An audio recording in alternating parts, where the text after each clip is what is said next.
Yes, people, welcome back to the Highbury Squad, the Arsenal's women's show with yours truly, Albert JTV, and my brother from another mother, Demian Arriaga. But before we get into it, people, let's smash the famous Highbury Squad intro.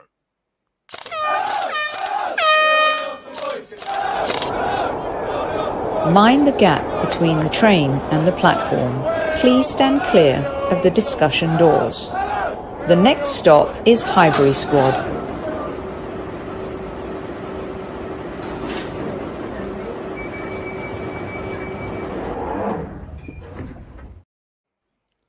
Arsenal community, we are back. I have to say, Sophie, I know she's probably watching the background, or she might even watch it on catch up because she's done a stream earlier. But what an amazing intro to Highbury Squad. I love playing it when I've come on here, but the women's show has been on the pipeline for a long time, and I'm happy to do the show with my brother from another mother, Demian Arriaga. Welcome, and how are you, my friend? I'm doing fantastic. I want to just right off the bat, not only does Sophie do incredible intro, she has this poetic thing in the Calimera, Calispera, Calinista thing, which we share, and we would like to try to embody that, but we're just two mere mortals, and she is a goddess. So we try our best, but I'm super happy to be here. I'm stoked to do this show with you, to talk about a topic that we both are so passionate about, which is not only Arsenal, but Arsenal women specifically and exclusively today. And I couldn't have picked a better person to do it with. So I'm very excited to get the show off the road, and hopefully the first of many. And we're going to try to be as consistent as possible. We're going to have amazing, legendary guests during the season. And I'm not only talking about Albert and others that we know, but some big names. So I'm very excited and proud to be a part of this, and forever thankful to Sophie for entrusting you and I for this very important show. No, well said. And let's just get some housekeeping out the way first, then before we get into it. I don't want to let Sophie down. So the show is sponsored by Football Prizes. I believe that the prize is still going. The competition ends actually tomorrow at 7:30 p.m. It is a chance to win a signed shirt, Ben White and Riccardo Calafiori. So people, get your entries in. £3.95 per ticket. I've entered a couple competitions in the past, I must admit, to get some tickets for the Arsenal Leicester game, which I'm still trying, which is next Saturday. And there's some other amazing competition prizes, Arsenal prizes within that. So people, please log on to that. Details are linked in the bio as well. But also, like I said, get your chance. You got your chance. You got up until 7:30 p.m. UK time to enter the competition to win a signed shirt. So please do that, people. But Demian, let's kick off, because this has been a long 24 hours. I've got to be honest. There was the boxing last night here in the UK. That's right. Daniel Dubois. Oh, wow. Yeah, I didn't see that coming, but I've got to be honest. And then we had, obviously, the ladies and the Arsenal men both having Desmond score lines, 2-2s. But, Demian, let's take it right back to the start before we get into the main event of Arsenal ladies having a 2-2 draw at home in the Emirates. Man City ladies. But I want to sort of take it back to the beginning, because Arsenal ladies are involved in Champions League duty. Yes. Now, for people that were lucky enough to watch it live, I have to make this point. Me and Demian spoke about this the other day, because obviously there must be something, Demian, in it in terms of what you're allowed to show. That's the only thing I can think about in terms of even with the men's game, because in terms of the highlights on Arsenal.com, I think it was for 2 minutes exactly. There were other links which you might have been lucky to see extended. When I mean by extended, I'm talking like 7 minutes or so. But sure. Demian, I don't know if you watched the game live or what bits you did see in terms of catch up with the game with BK Häcken, the Swedish outfit. 1-0 defeat for Arsenal. I want your quick thoughts on the team lineup. Was you happy with it? But also, what did you make of the performance in that game? I mean, this is a really, really good question. And some of you in chat know sort of how I behave basically. And that I'm not an expert or a tactician or anything like that. I go with a lot of what my eyes see and how I interpret in how I sort of live football the way that I live it, right? Or how I interpret it. And it's very hard for me to disassociate anything and everything having to do with Arsenal women with my feelings towards the manager, right? Yeah. I have made no secrets about where I stand and how sort of strict I am with him in as far as my standards and what I would like to see. So it's hard for me to see things in a objective way, right? Yeah. The one of the things that kind of shocked me was the match overall. I was under the impression, this shows how ignorant I was or I've been. I thought after beating Rosenborg, I thought that we were, that Arsenal women were effectively in the Champions League group stages, and I was wrong. And when I saw that it was Häcken, of all teams, I was overcome with doubt, to be completely honest with you. Okay. Not because I didn't believe in the players. That is never an issue. I never not believe in the players, ever. What I have a hard time getting behind, or maybe not getting behind, is how the manager employs the players. And moreover, it's what I perceive of how he behaves himself. And one of the things that he said after the match was that the front five hadn't played together, basically. That was kind of what he was alluding to. Yeah. And, well, then don't play them together. Like, play another combination of players, another permutation of players that might ensure better results, so to speak. But there were missed chances, like as much, and this will be a common thread. As much as I have criticism toward the manager, we need to be completely open and honest, and that is what's factual, and that is that there was, I believe, 3 posts hit and a couple other chances missed, and that is just not good enough for any football team. Especially one trying to make it to the Champions League. You want to score. Obviously, that's the whole point of the sport. So when we don't do it, I could not, in good faith, blame the manager. Even if player X missed the goal or an open goal, let's just say, because the manager put her there, that's still not the manager. I'm not necessarily willing to blame the manager for that. I think players hold themselves accountable, and we need to hold them accountable as well, at least from an opinion standpoint. So more than analyzing the match itself, the result is what is tedious, and it's annoying, and to a degree, I'm not surprised by it, being a Swedish outfit, like you said, Jonas being Swedish. We bought Kafaji from them. She didn't have a stellar match. She didn't score. She had a brilliant chance to score, and she didn't.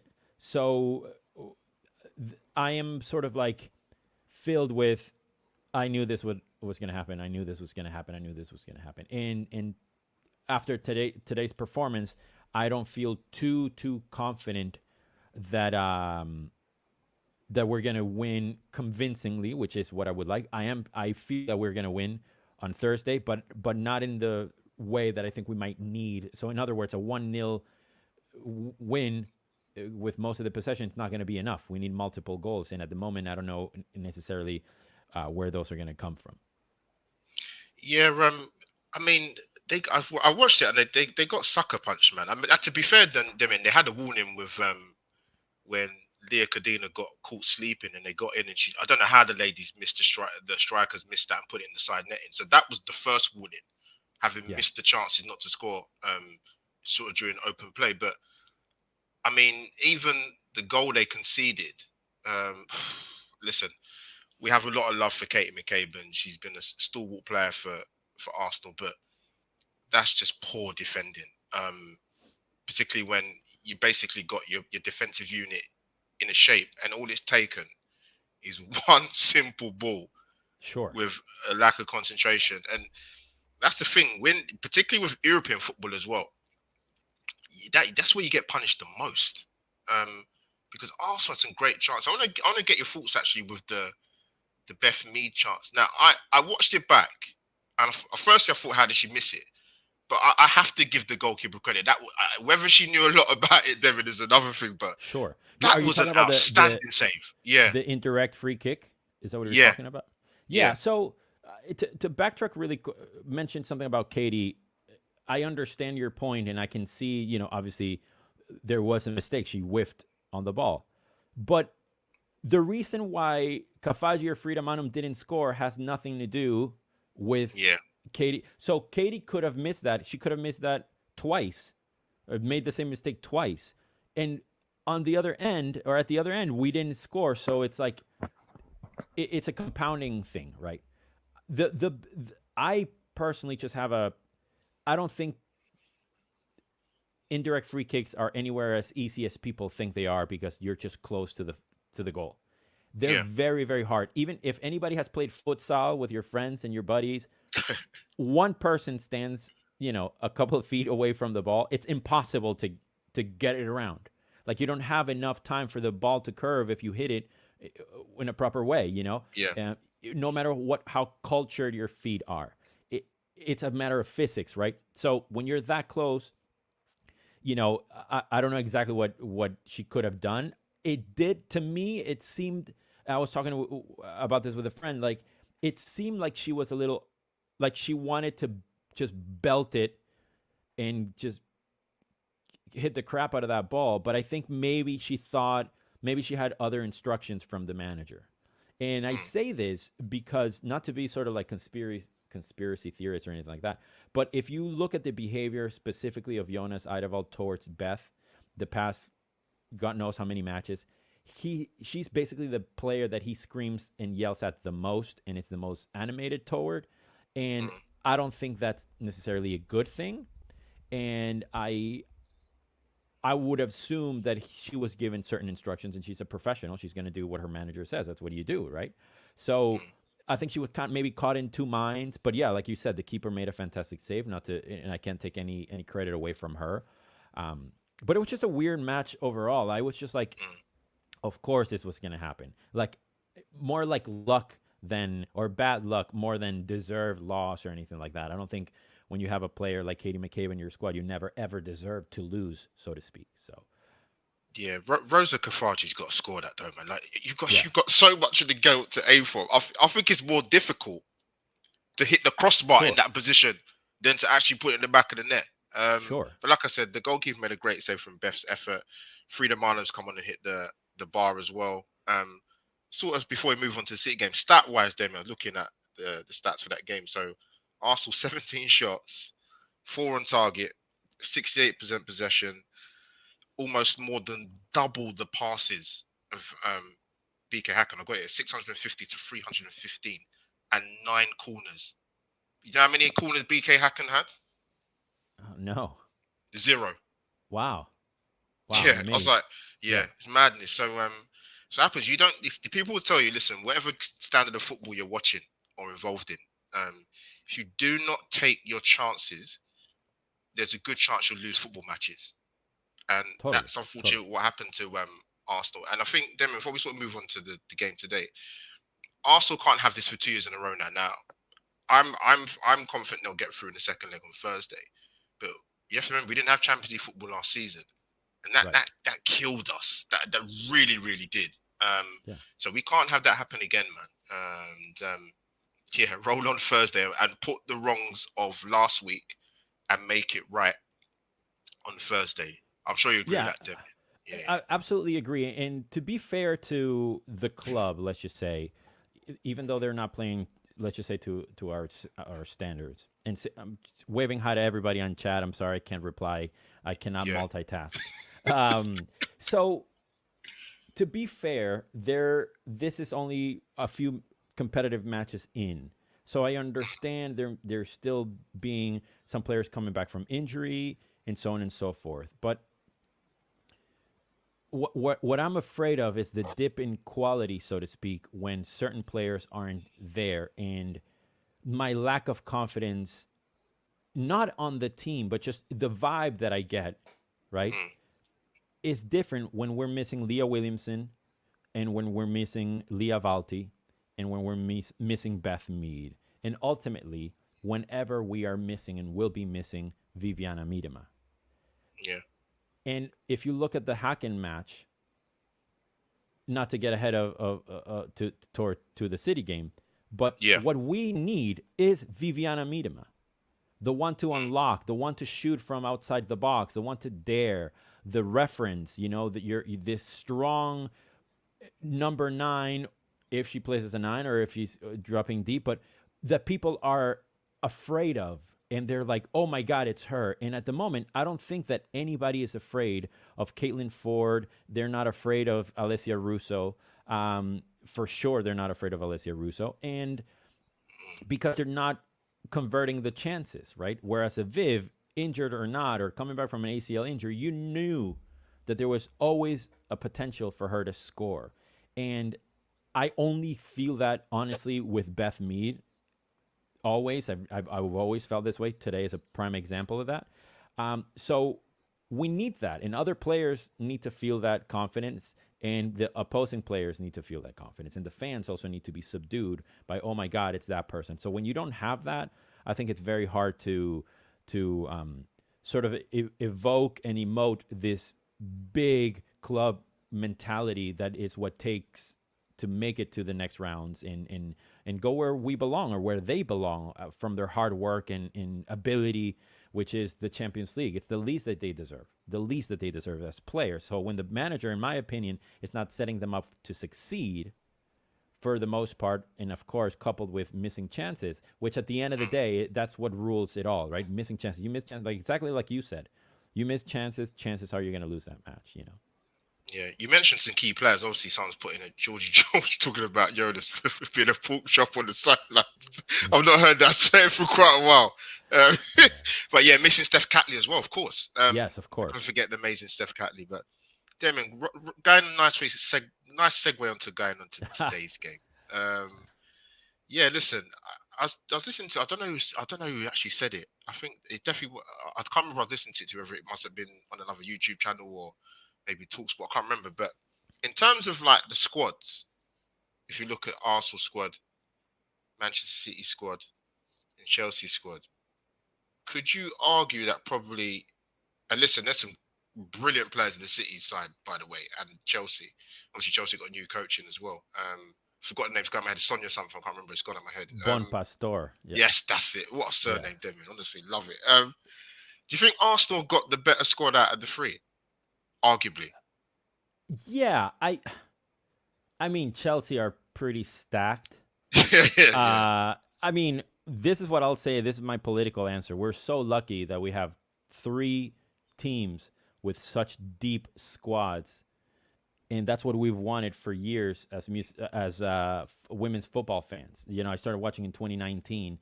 And it seemed like Arsenal were the only one truly stacked. And then there was like a couple of players in City and Chelsea, but they had Emma Hayes and so on and so forth. But I would like to think subjectively that, that we have the best squad. And that is what's so frustrating.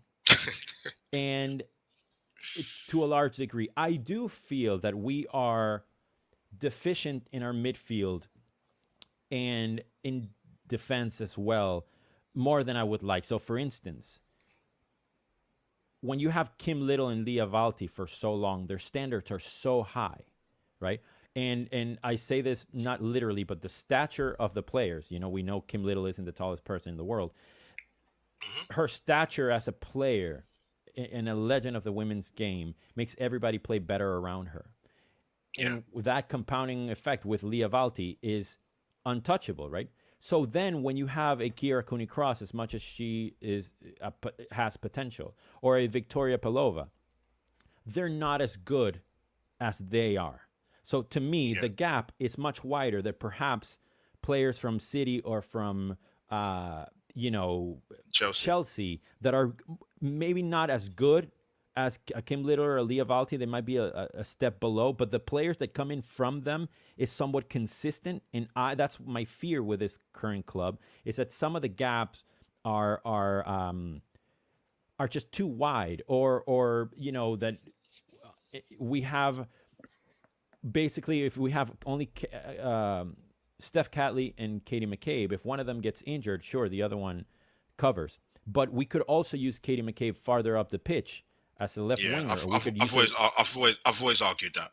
And we could use her central. Like, we haven't played her like how she plays sometimes for Ireland. She's all over the pitch on Ireland in the best way. So it's hard for me to not be confident or think that we have the best squad when we have the OGs in, Beth Mead, Katie McCabe, Leah Valti, Leah Williamson, even Manu Zinsberger and players like that. But it, on paper means nothing if you're not winning. No. Yes, we were better than Liverpool last season. They beat us. We were better than so on. Man City might have had a better squad with all the injuries we had last season, and we beat them 2-1. So it's this ambiguous thing that I'm not sure I have the right answer. But when you have a team with Katie McCabe and Kim Little and Leah Valti and Beth Mead and Leah Williamson, yes, and Mariona Caldente, of course I'm going to think we're the better team. Always. 100%. And you sort of leads on to the game today. So one thing I look at keenly, because Jonas makes a lot of changes, man. He does. Like, I'd love to know a stat. I'll have to research this or get someone who probably knows. But how much he actually uses a crux of how much he actually uses the same set of players. And what I mean that I'm talking about starting lineups in terms of your first 11. I don't think that happens very often, Demian, unless I'm completely missed something or people want to tell me in the chat. I'm like, how do, I get it, you got a big squad and you got players, for example, the subs that come on today, but he made, I think he made 2 changes, Demian. I think the back 4 was the same. I'm looking at it now quickly. Kyra Cooney-Cross, Kim Little. I think the only changes was Kafaji started against Hacken, but it was right. Marlon that started today. And Mead was on the bench. Ford came in, and Russo obviously was on the bench, and Blackstenius came in. With Blackstenius coming in, what did you think of that? Was you surprised, or was you happy that she started? I like her a lot. I think she's outstanding, and I think that for the most part, she might be better than Alessia Russo. I get that Russo is your lioness in the whole thing. I get it, but I think Stina, I kind of have more confidence. I think she might be a better finisher. And that we'll talk about Jonas calling Alessia Russo 100%. The best finisher he's ever worked with, because I have a bone to pick with that.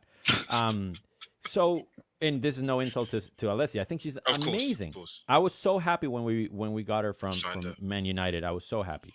But I don't mind. You bring up a very interesting point. Like, part of me dislikes the rotation, and part of me feels that like he overplays some players. Like last season, he kept playing Caitlin Ford and playing her, and she just wasn't.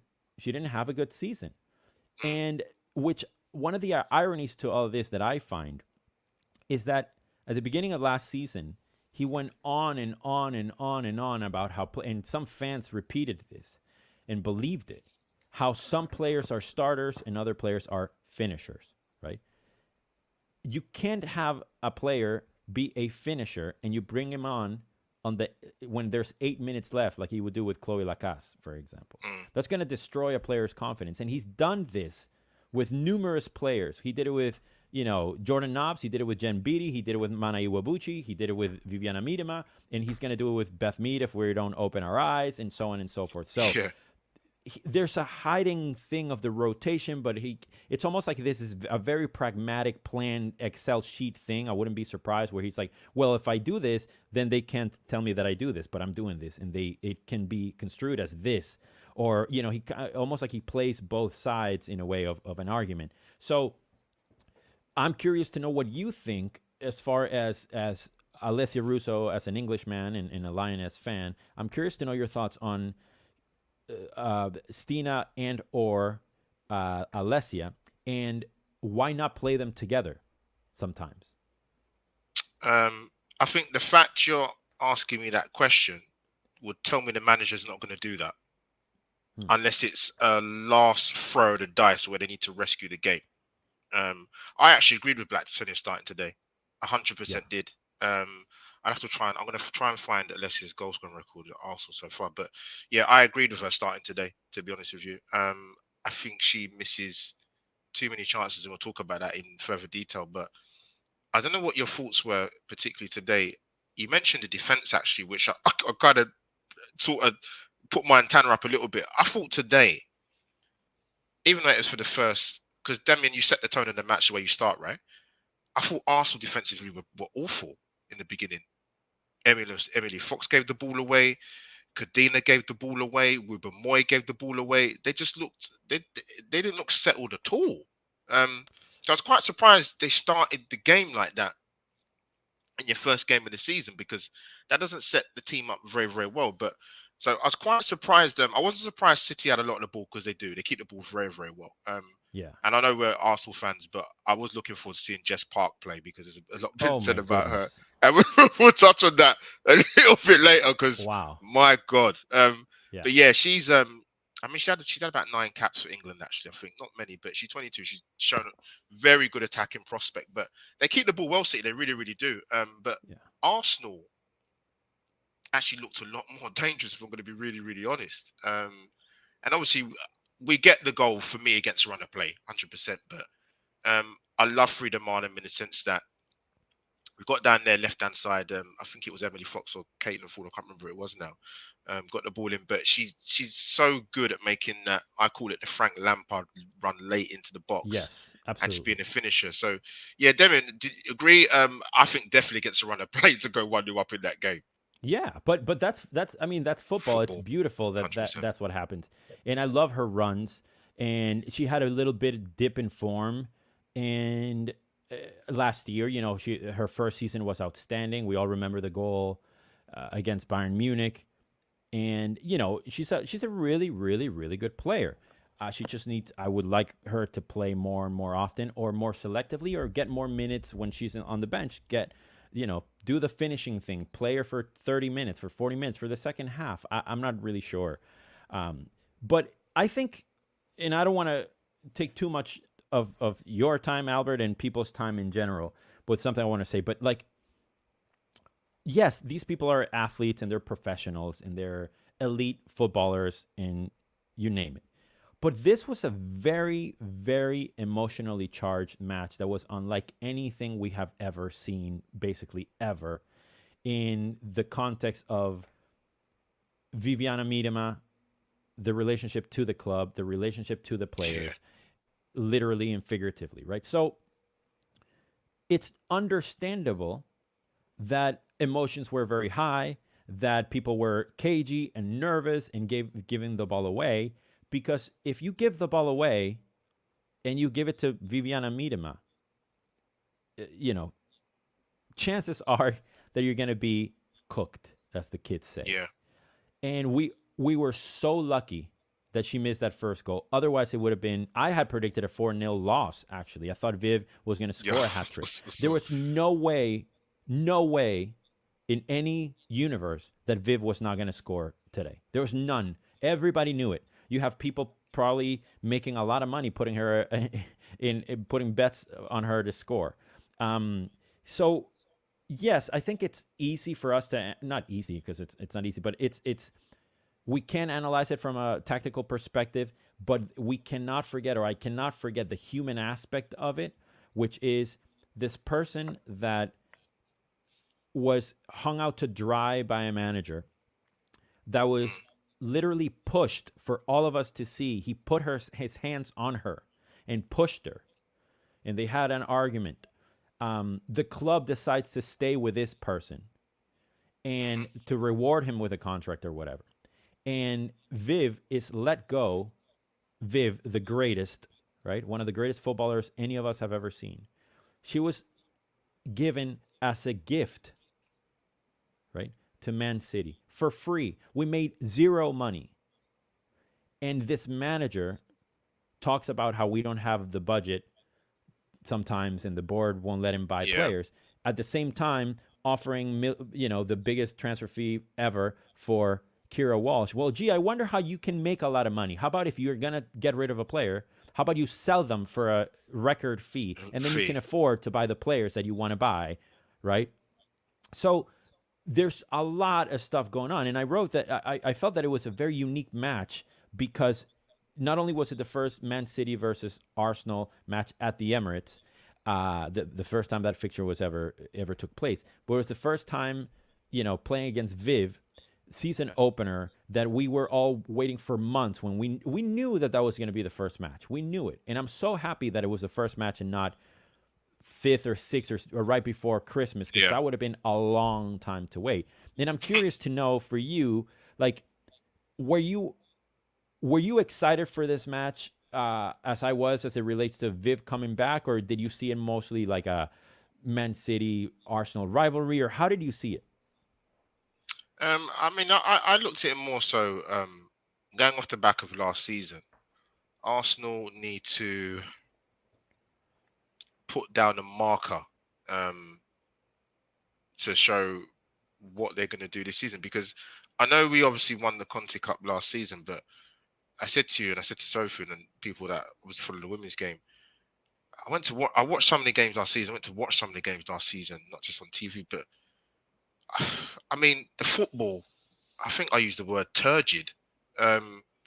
It just, and a lot of Arsenal fans are quite unison when they say this. And I don't know what the straw poll would be in terms of how confident Arsenal fans are coming into the season for the ladies team. But I look at a team, despite the defensive quality they've got, I'm with you with the midfield. I'm not sure he necessarily gets the right balance when he starts with midfield team.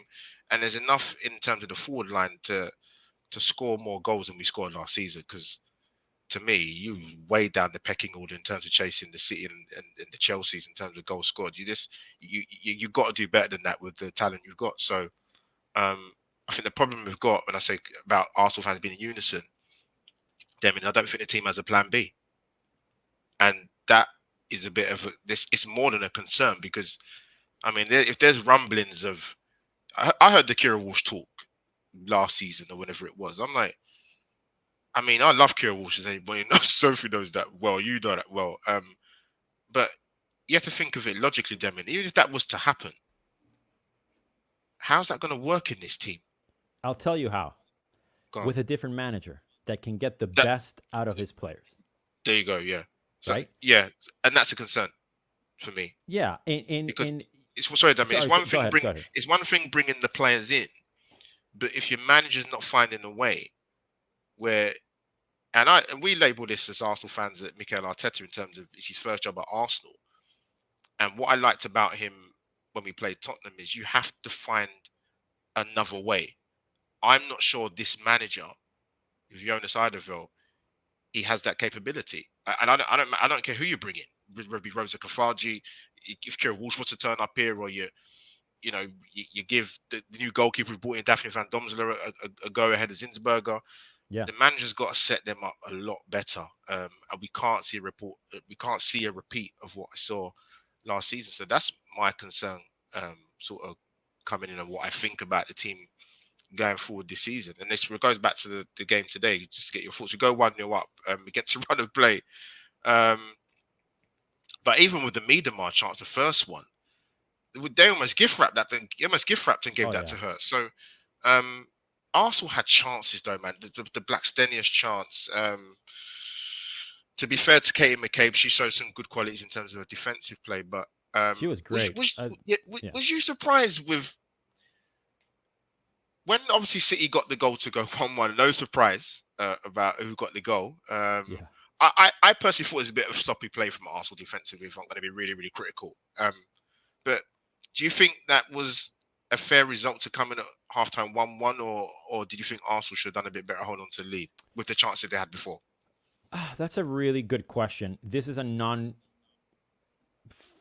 expert analysis. No, when you have Viviana Miedema, and I thought it was almost comical how she nutmegged and like Wubben-Moy. Like I saw the replay and all I could do was like laugh, basically. Like, oh my God. I was like, that's like when you watch like TikTok videos of like basketball players and they dunk on somebody, everybody's like, oh my God. That's what I did by myself at 4:30 in the morning here in LA.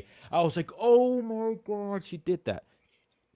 I mean, it was kind of luck and it's sloppy, like you said. So it's not like I don't think Wubben-Moy made a mistake. I just thought that the symbolism of it all, like this ridiculous turn and boom, and then a deflection too. It's like this humiliating, like cake on the face type of thing. So no, I don't think we deserve to necessarily go up or be up 1-0, because I thought that Viv was incredible and she was at the center of everything. And when she does that, I'm getting nervous. You know, it's like when the men play Man City and Kevin De Bruyne has the ball. I'm like, oh my God, this sucks, right? Or going back to the women's, when Sam Kerr has the ball, or when Fran Kirby had the ball, or you name it, I would always be very weary and very nervous, like, oh my god, what's gonna happen? So if you have that in Viv, I expected that. And one thing that I'll mention really quickly about the great point that you said about how he sets them up, I don't think necessarily the problem is. Yes, I mean, I think there's a problem with how he sets them up. Yeah. But I think that they're given instructions that they aren't allowed to be free and express themselves. It looks rigid. Yeah, it's like, not to bring up the proverbial Wengerism of, the parking brake, but that's what it feels like. Like there was a moment in the match where, Lauren Hemp started on the left and then she switched to the right, or vice versa. And during that transition, she got the ball in the middle of the park, and she was doing, like, every time they would switch, they would have this interlocking thing, and Lauren Hemp would get the ball, and I think she tried to shoot from outside the box, and Sinsberger saved it. We don't have that. We don't have, Caldente going to the right and Beth going to the left, or switching as much. I don't think they're given freedom, and they're allowed to express themselves, and I think that's sort of, synonymous with a manager that tries very hard to exert his style, whatever that is. And it's not so much a style as, this is what I want you to do it, or you're benched, or you're going to be phased out of the club type of a vibe. So that's just kind of the vibes that I get. Not much of a actual football analysis on my end, I know. No, that's not true, Demian. But you know what, as well, we come back to the chances thing again. I mean, Black Sinners had a big chance before half time. Like, you've got to score that, man, and you go in, and it's a different conversation at half time at 2-1. But we went in 1-1. I thought it was the case for the first half. Then I don't know what your thoughts were. City had more possession, but Arsenal were more dangerous. And I think what Arsenal did do well, which I will give them credit for, when the match done, if you actually look at the heat map of Bunny Shaw, who's a prolific goal scorer for Man City, if you look at where she touched the ball in the areas of the pitch, is where you want her to touch the ball if you're an Arsenal manager or a defending team, which I thought they did really, really well, because she, like I said, she's a danger. So I thought Arsenal did that pretty well. But to give Arsenal credits, Demian, sort of moving into the second half, I thought they started the game really, really well. They seemed to come out more on the front foot and a better tempo, and they did what City did well in the first half in keeping the ball, but unfortunately, it didn't sort of pan out. There were some opportunities. I sort of going through my notes quickly before I come back to you again. The disallowed goal. When at the time, seeing it live, I thought it was onside. Watching it back on the replay, obviously we don't have VAR in the women's game of WSL. I'm going to be honest. If the linesman can honestly tell me that she was 100% with that, I think she's lying. I think that's guesswork. To be honest, because from that side of the pitch, how you're giving that as offside to me is insane. Yeah. What's your thoughts? Sorry, mate. Come in. I'm with you. I just try not to. I'm not saying you're dwelling. I try not to dwell on referee decisions, because that wasn't the only chance of the match at the 89th minute. There was plenty. So that is the what you do. It's like you save for a rainy day. You score a bunch of goals, as many goals as you can, so that if the opposition scores, you still have a cushion. Or if you're prolific scoring, it doesn't matter how many the other team score, because you're going to get 3 or 4 or 5. At Chelsea, that mentality. So there's something to be said about the clinical finishing, but I thought, like you, that the second half started really, really well. I felt really good. And it's like the cognitive dissonance of, how am I not going to be confident with this team, with this squad, with the players, right? You're always going to be confident. They're incredible players. These are historic players that we happen to be so very lucky to have at our club.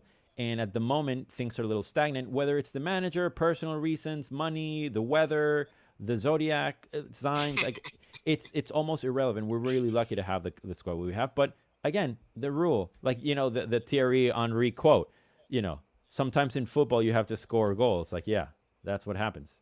So Yeah. do I think they're going to come good and eventually score? Absolutely. But we can't have that, in theory, on match day, 5 or 6 or 7, when we've already could have won some matches and drop points, and then we lose the WSL by 4 points that we should have scored. If we would have scored X or Y, Z goal, we would have won. Like, we could have won today, especially 100%. after Viv went off, and you have Alessia Russo one-on-one with a keeper, and she shoots straight at the keeper. So we didn't lose because of Jonas Eidevall. As much as I like to blame him, we didn't. We lost because we didn't score that goal. Yeah, it's a poor. I mean, even before that, sort of 10 minutes after the dislike goal from Kate and Ford. I mean, they say goals change games. And it did with Jess Park's strike. It's unbelievable. It's a great strike, and it's even better when it comes off under the side of the bar. Zinsberger was not moving for that one bit. Amazing talent, by the way. Jess Park. Yeah. So I thought that goal changed the game, and I thought Arsenal was on the back foot from them. I thought City came into it more.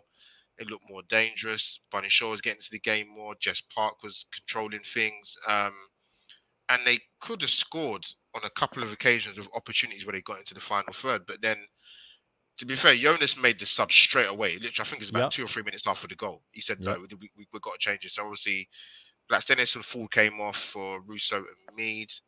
And then we saw a bit later, then about 5-10 minutes later, Marnham and Queenie Cross come off for Kafaji and Leo Walty.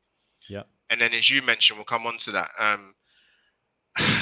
I think with Russo, and I love Russo, by the way, but there's 2 things you've got to do when you're going for a goal. A lot of people said she should have squared it to Kafaji. She's in a better position. But for me, you've got to take that chance a lot closer into the box than trying to strike it from where you are, because it was a really poor effort. And at that point, it was Arsenal had lost the initiative of that game completely for me. They did. And he had to make the subs because you need a reaction, because you're losing the game, obviously, at that point. But that was a big chance. But I think there's one key moment in the game, Demian, you might agree with, was the tackle from... Actually, we'll come on to a bit later. I don't want to ruin that, because obviously the subs made an impact. One of the main subs made a massive impact on the 80th minute, and we'll come to the young lady, if I can find her on screen in a moment. Beth Mead comes to the rescue. Actually, you know what, Demian? I actually really thought it was a really, really good finish, because that did not come to her, that ball, at a particularly very good height. Come in, my friend. Excuse me. I felt a cough coming, and I was hoping you would speak for 3 more seconds. You caught me off guard. It's easy for us to talk about chances missed when we're sitting in our houses and our couches, drinking tea and not being there. I play rec football here from time to time, and I get nervous and I miss sitters, and I play, other sports, and I make dumb mistakes. So I'm no one to judge. But if we're going to talk about Alessia missing this, and now Beth scoring this, I'm with you. That was not an easy thing. It wasn't luck. She knew what she was doing. She lifted her knee at the right time, or her leg at the right time. She squared it off to the other end of the goal. I thought it was magnificent, and that's what I like seeing, and that's what she does.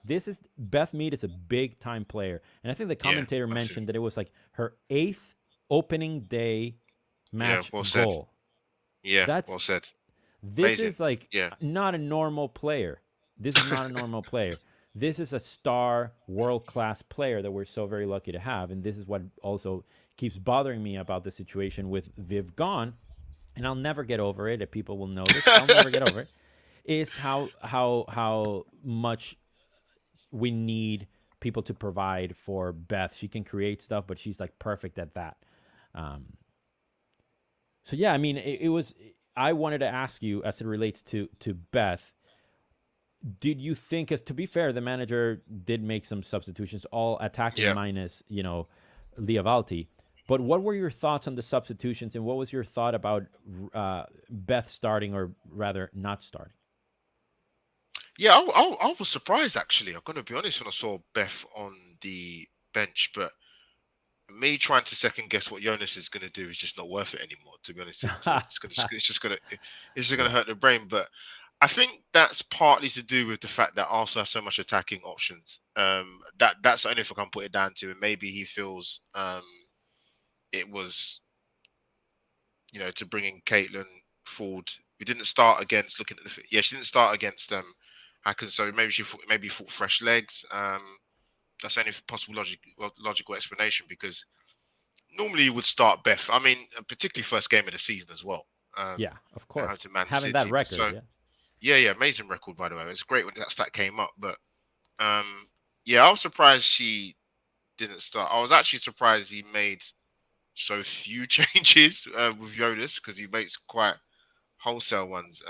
But yeah, I was surprised she didn't start, but the fact she came on made a big difference. Got the goal, really good finish actually, to be fair to her. yeah. And from that goal, really, I thought the game was quite helter skelter, to be honest with you.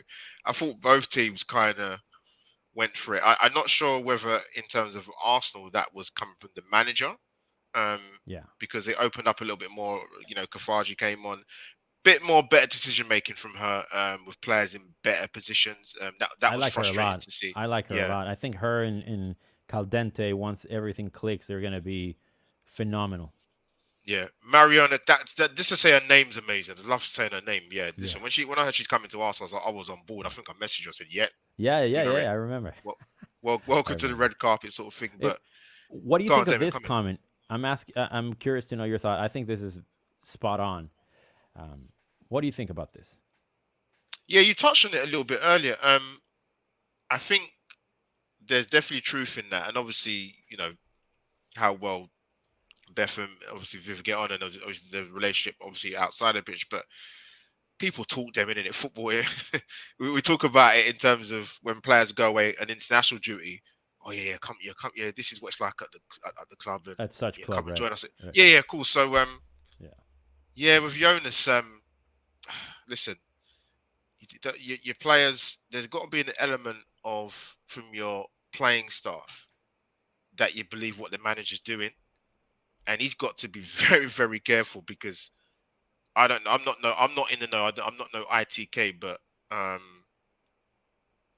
if he doesn't sort of manage that correct with certain players, I don't care how good you are, or with your squad player, that's going to cause uppress in the team setup and the spirit. So yeah, I think there's something in that, man. I got to be honest with you, but yeah, the sort of coming back to the sort of the game. Yeah, it was like I said, it's very helter skelter. It chopped and changed, and I have to give a big shout out to Leah Cadena, because that was Yeah. a She was good. fantastic tackle on Bunny Shaw. Because if that goes in as late as it was, and it was late in the game, by the way, Arsenal, we could be talking about a very different result, Demian. Absolutely. Absolutely. And those are, that's among the beauties of this sport, is the goal that you score, and the tackle that you make, and how that might even out, because it doesn't matter if you take your chances, but if you let chances on the other end, and so on and so forth. But Laia, I think, was great. I love Laia Codina. I think when you have a World Great Cup signing. winner, a Champions League winner, that's who you should be starting alongside Leah Williamson as much as possible, or alongside, obviously, Wubben Moy when Leah is not available, because Amanda Ellistead is not around. So I do have to say that my confidence in Lotte Wubben Moy has grown exponentially, and I think she's going to benefit a lot from playing with Laia Codina. I think Laia was kind of in her shell for the majority of last season, and now even syndrome, even in her comments and interviews, she's felt more at home and more open. She speaks great English, so I think that she's gonna feel better and better and better. And now that Wubben Moy is getting closer to a better level, or growing in level, it's gonna open her mind and understand better what Laia might say, what Leah might say. So we have a good core of those three, alongside maybe Steph Catley, I think it's going to be a good thing back there.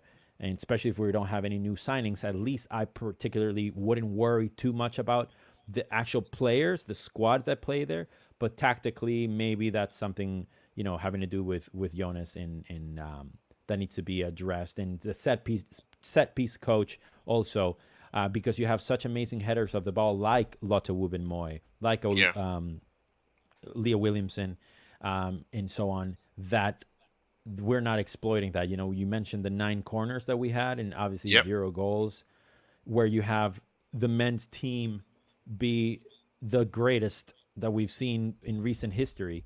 How does that not translate? How does that not, bridge or jump into one side? The same way that when Jonas does amazing things, when Arteta wasn't winning anything or hasn't won a trophy, Jonas is winning 2 Conti Cups, so it's kind of both ways, the 2 sides of that coin, Yeah, I must say, speaking of coins, do we need to talk about ZENITH coins? Did we talk about ZENITH coins already? No, we didn't. We'll give ZENITH coins a shout out. Because I have this in my hand. Look at this bad boy. Fantastic. It is here. There's a discount code. It's Highbury Squad 10. I'm going to find the banner so people can actually visually see it. Where has it gone? It is here. It is. Show that coin again, Demian. Well, I have a couple, but one is a little too far to reach. This was sent to me by the lovely Highbury Squad. This is an amazing coin, and you can't see it, but it has not only Sophie Nicolaus' signature up top, but on the bottom, our dear friend Kevin Campbell, who we love, we admire, we respect, we pay tribute to him. We hold him in our hearts and in our minds every single day, every moment. And he was a massive supporter of the women's show. Every time I did a show either on my own or would do my own podcast, I would get a video from Kevin, and that was just beautiful. So that made me think of Kevin, and massive shout out to him. And I know you were friends, and he was a big part of your life as well, even bigger than mine, honestly. And so that coin, I have it very close to me. Not that I need a reminder, but every time I look at it, I smile and I think of Kevin and Sophie, that dynamic duo. Good shout. Good to get some even more housekeeping there. So people, like I said, for people watching this live or when you watch this back, please go and follow ZENITH Coins. The link is in the bio, obviously for football prizes and the KC Foundation as well. Who Kevin, a charity very dear to him, and obviously a lot of humanitarian work he done. So please, people, check the link out in the bio. Okay, Damian, good plug-in, man. I like it. That's very Thanks, good. Man. I'm impressed. But I be as good as you, man. But then I have to confess my love. I said this to Sophie. She didn't have a great game the other night actually against BK Hacken, but I absolutely adore Emily Fox. Love her, absolutely love her. I think she's a brilliant addition to the team. She's outstanding. She's outstanding.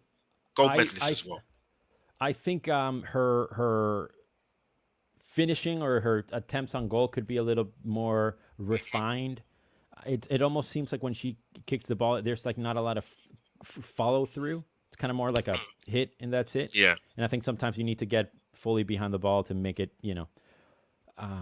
a certain way. But her work rate is unbelievable, undeniable. And I love Laura Wienreuter, but she's growing that gap, like I was telling you before, between other players, where it's like clearly wider. So like Steph Catley and Katie McCabe are somewhat interchangeable, Wienreuter and what Emily Fox is showing. And here's the problem. If it's that and he overplays Emily Fox, she's going to be the next one. She's already, I believe, has 2 ACL injuries already. Oh, wow. Just putting it out there that the rotation is a thing, and when we need to. So when the players aren't there and you prefer one player over the other over and over and over, injuries can happen. And I want to bring a comment up that it was interesting. I want to know your thoughts. I guess Krosh Yonki, again, with a brilliant shout. And I'm curious to know what you think about Jack Wilshere for the women's team, if hypothetically we are looking into a new manager. Good question. Or who would you pick? Cross junkie. And obviously had a similar question from, I think Tammy put it in there as well. Let me get it up. Yeah, she did. Well, I mentioned a name actually. We did a show with Sophie's good friend Jonathan, the journalist, and I forgot I forgot his surname, Demian. So you have to help me out. But Oh yes, I'm sorry. yeah, yeah. Someone. So if you're in there, so pop it in the chat. But is it Greenwald? Yes, Maybe that's Greenwald? it. Well said. Okay. Yeah. So I threw a name out there actually. In terms of my sort of maybe a little bit of discontent for Jonas, but I don't know what she's doing at the moment. But I would hopefully make she's a poll. picking if it's who I think. Hopefully she's packing her bags and her long brown beige trench coat. Yeah, I would make a call if I'm going to be really honest to Casey Stoney. I would get her to the red carpet as soon as possible. She's quality player for England, a lot of experience, and there was a reason why Phil Neville went to her as an assistant. She wasn't there very long because she took up the role at Manchester United Women's. She obviously spent time in America, but if they haven't thought about making the call Arsenal, if they decide to look elsewhere outside of Jonas, I think she'd be a brilliant shout, Demian. I don't know if you've got anybody in mind or anybody else in the absolutely chat. Agree 1000%. I think it's the only choice. I thought Sonia Bonpastor would be a good addition just because he's won so much with Lyon. But to talk directly to Krosh in general, I would like a women managing the women's team. Mm-hmm. I think that's just the way to go. When you look at Emma Hayes, when you look at Sonia Bonpastor, it's proven that they can win the big ones by women. They can do it. They've done it many times before. There's other great managers like Carla Ward, but I think Casey Stoney is the one. She did an amazing job with Man United when they were barely a professional outfit. Yeah, she basically started from the ground up with them and what they did and how this is a thing that is the I think the biggest tell of how good a manager is how the players speak about them. And I don't think anybody can bring up anybody speaking highly of Jonas Eidevall. Any player. I have never seen anybody thank the manager or believe in them or be outwardly expressive about the manager. Whereas you look at how people talk about Casey Stoney and Emma Hayes, just to put two names out there, and they wax poet. It's unbelievable how they speak about them. So just throwing it out there a little, just a little perspective. And I'm with you. I couldn't have said it better. Everything you said about Casey, I would welcome her with open arms. I've made a shout about for her in the past as well, and I hope that it happens. I truly do. Yeah, I do. Absolutely. I think it'd be an amazing. It'd be a box office appointment. That's how much I rate the woman. I agree with you 100%. 100%. But people in the chat, smash the like button if you haven't already. Whether that be live now or on Facebook or when you watch it back. Because me and Demian are going to wrap up very, very shortly. But Arsenal's next fixtures, Demian, obviously we've got a big game on Thursday. Yes, sir. I'm just looking at it quickly now. And then we have Leicester away on Sunday the 29th, followed by the next league game will be Everton at home in the first Sunday in October. So right. Those are the upcoming 3 games we've got. Demian, I want to say a huge thank you to the amazing Highbury Squad in the chat. The squaddies, as they say, the squaddies. And a big thank you to you for obviously co-hosting with me for this opening show of the Women's Show. Demian, give us your final thoughts and tell them about this, your podcast or whatever it is about women. Thank you. Tell them. Well, thank you for being an amazing bus driver in this endeavor. I am not very well versed in hosting shows per se. They're not on a podcast where I can edit and clean stuff up. So I really appreciate you taking the lead. Obviously, all the squaddies, Tammy, George, everybody that has interacted and send out questions. Obviously, we mean it. We appreciate it. Without you, this show just doesn't exist. We do it for you. It's not just two guys that just like to talk, because that's what we do on WhatsApp, and we don't need to put it on the internet. But we do it so that you have a place to feel welcome and to know where this is a safe space. We can talk about it all, and I'm proud to be a part of it. As far as what I do regarding Arsenal women, things have shifted a little bit for me. I got to be honest. I used to write every single day. I wrote for 530 days every single day, and I've decided to take a little bit of a break because it was just getting basically this anti-Jonas agenda that I don't want to be a part of. And my health, mental health in my heart. And the guy doesn't deserve hatred from me. He's not, So I've been writing less and less, but you can check it out every day. I might write every day or not. And then I have, that's called thatarsenalwomenblog.com. And you can search for That Arsenal Women Podcast on any and all podcast platforms. I just did a little preview to the match yesterday and more of this talk. So that's where they can find me. Where can they find you, my friend? What a nice segue to come in. So, people, if you don't know already, I have my own channel. That's my Albert JTV is my channel name. This is also going live on Albert JTV, the women's show as well. So smash a like, not just for the Highbury Squad, but for Albert JTV.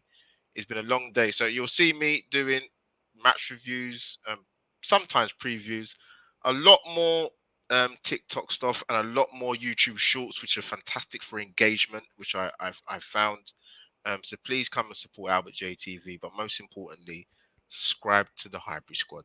Massive shout out to the squaddies, Demian a salute, and me and Demian will be seeing you sometime very soon, like Demian said in the outset, with more guests throughout the season. And obviously, when and if we can, we will be showing our dulcet tones and faces on the screen for you people to sort of interact with as well. So big up to people in the chat once again. But that is me and Demian. Over and out. Squaddies, it has been an absolute pleasure. We will see you soon.